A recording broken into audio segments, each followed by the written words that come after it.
that one? Sorry, let me just do this one. I've got it. Let's see how it works.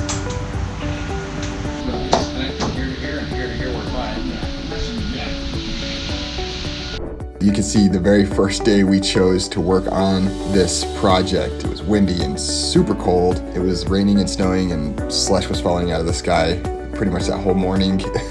Regardless, it was a good time. We also started to take down that wooden slat fence because that's going to be replaced by a concrete fence. We took sections of that fence to use to shore up that temporary structure, both to stabilize the structure and also to provide more stability for the plastic that we eventually wrap around the structure and the gazebo for the winterizing. This turned out to be quite a fun project. It's just a temporary structure to enclose the gazebo and to be able to enclose the pizza oven that you can see throughout this video that Nate started building in plastic, a thicker plastic, in order to winterize it. So it can be kept warm, so that the mortar doesn't freeze, so that the pizza oven can still be a project that Nate works on throughout the winter.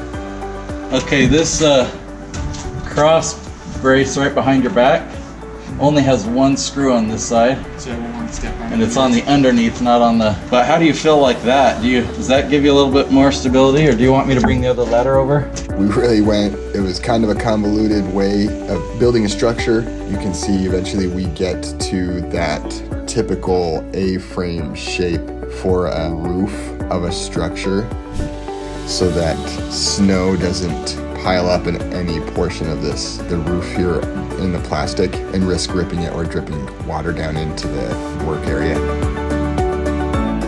It was, we decided, or my friends decided, this is a BYU fans versus Ute fans wrestling match. We have more BYU fans than you. And all my friends were Ute fans. So I changed my allegiance. I'm like, all right, I'm a BYU fan then.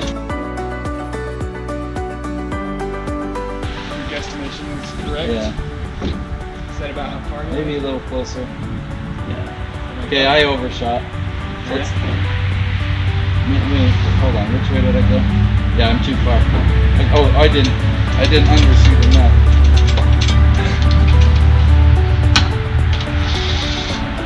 Yeah, the angle is much more pronounced than.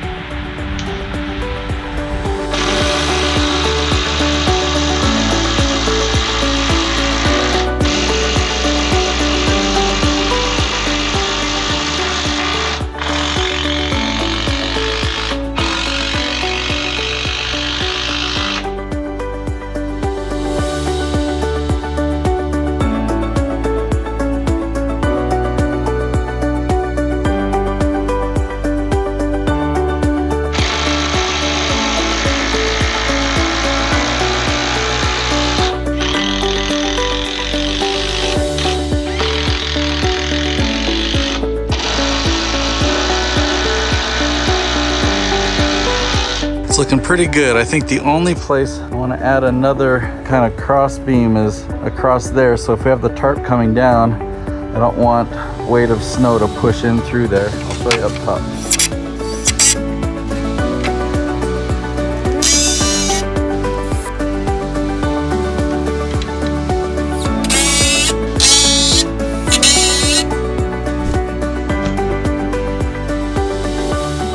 Believe it or not, the structure is pretty darn stable for a temporary structure.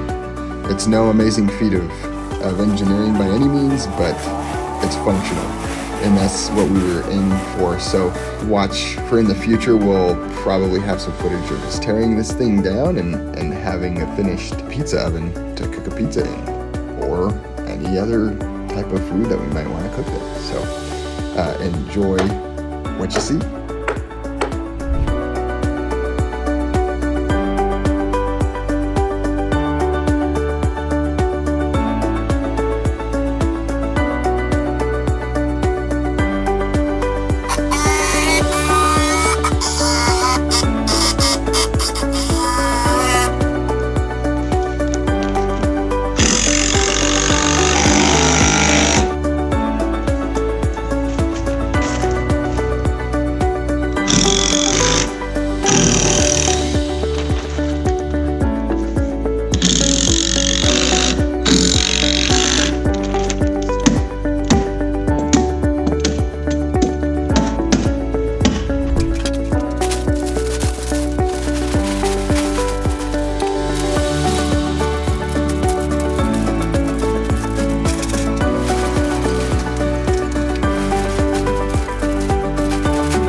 This structure is not gonna be heated, but we're gonna keep the snow out and snow drifts out. The entrance is right there, so you can come in and out through those folds. But then we also have another entrance into this side, which can be closed by pushing the boards together. So this area I'm gonna heat just to keep the temperature ideally above 40 degrees for all the brick mortar, for the pizza oven, for the fireplace. There's gonna be a lot more mortar work going on in here.